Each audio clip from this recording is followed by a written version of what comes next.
Bonjour et bienvenue dans cette vidéo consacrée aux couples et aux relations amoureuses. Alors, les relations amoureuses, c'est un sujet très délicat. Et on va commencer euh, par la base, à savoir que le couple, c'est une rencontre de chaque instant, même si on connaît l'autre, soi-disant, on ne le connaît pas vraiment. C'est donc une rencontre à chaque instant. Et comme toute relation, c'est toujours la confrontation entre deux univers complètement différents. Peu importe que vous ayez beaucoup de points en commun, vous restez des personnes différentes, des personnes uniques.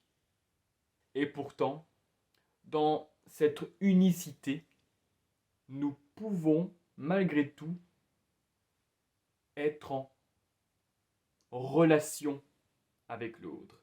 Et c'est justement par cette différence qu'il y aura beaucoup à partager. Saint-Exupéry disait: par ta différence, loin de me léser, tu m'enrichis. C'est magnifique. C'est exactement ça. Par ta différence, loin de me léser, tu m'enrichis. Je ne t'en veux pas que tu sois différent. Au contraire, le fait que tu sois différent m'apporte un enrichissement personnel qui va être à la fois pour moi et pour toi. C'est donc un échange. C'est magnifique. Le problème, c'est quand les échanges ne sont pas équilibrés. C'est-à-dire quand les attentes ne sont pas les mêmes. Et c'est là que ça passe mal, parfois. Nous avons en effet chacune des attentes, et elles sont tout à fait honorables. L'attente n'est pas un mal, en fait. C'est normal d'avoir des attentes. Là où ça pose problème, c'est quand l'attente devient obsessionnelle. Voyez? C'est quand il n'y a que ça. Alors viennent les déséquilibres. Quand tu vas à la rencontre de l'autre, assure-toi de ne pas y aller avec ta soif, mais avec ta source. Tu as compris l'astuce? Quand tu viens vers l'autre avec ta soif, tu as soif de lui, tu veux quelque chose de lui. Mais quand tu viens avec ta source, tu es déjà comblé, tu es déjà complet. Et la seule chose que tu veux, c'est partager le bonheur que tu ressens déjà. À ce moment-là, il n'y a aucune attente. Il y a juste l'envie de passer un bon moment, tout simplement. Il n'y a pas euh, ce besoin inassouvi d'attendre quelque chose de l'autre en retour, ou euh, d'avoir un peu de reconnaissance ou un peu d'amour. La différence.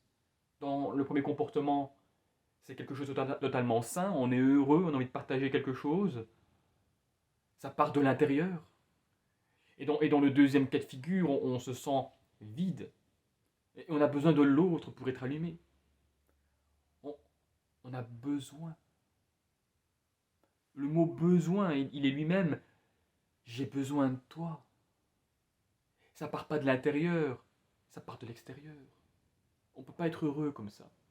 C'est la différence aussi de faire les choses par amour ou pour l'amour.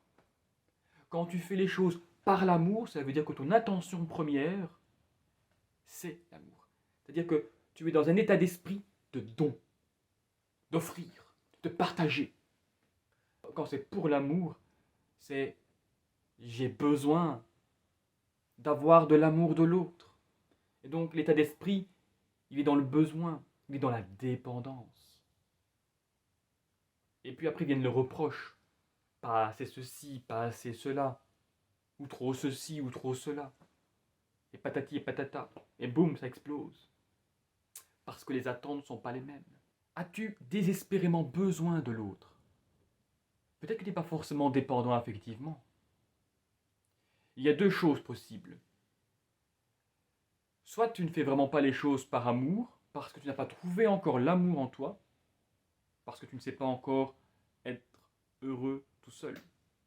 Et là, effectivement, il y a une forme de dépendance. Mais il y a aussi une autre possibilité, c'est que tu ne sois pas avec la bonne personne, pas avec la personne avec laquelle vous pouvez partager l'amour. Vous n'avez pas la même vision de l'amour ensemble.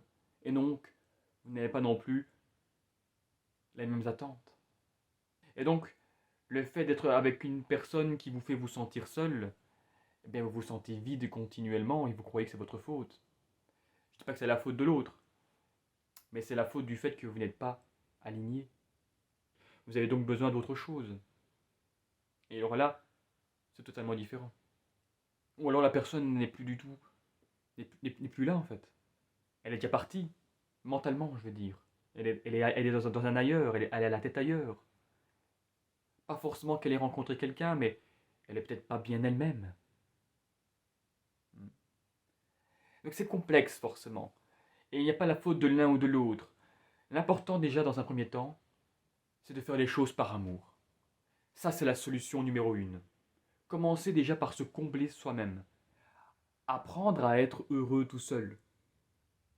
Ça, ces éléments-là peuvent être vraiment, vraiment un antidote à votre souffrance actuelle dans votre relation. Mais bon, pas à pas. Laissez faire les choses, ne forcez rien. Recentrez-vous sur vous-même. Visualisez ce que vous voulez vraiment dans votre vie. Et continuez à vivre dans cette philosophie de vous apporter le meilleur. Et de croire au meilleur. De croire surtout que le meilleur vous est destiné. Le bonheur, on y a tous droit. C'est un droit de naissance. Merci d'avoir écouté cette vidéo et je vous dis à très bientôt pour d'autres sujets. À bientôt.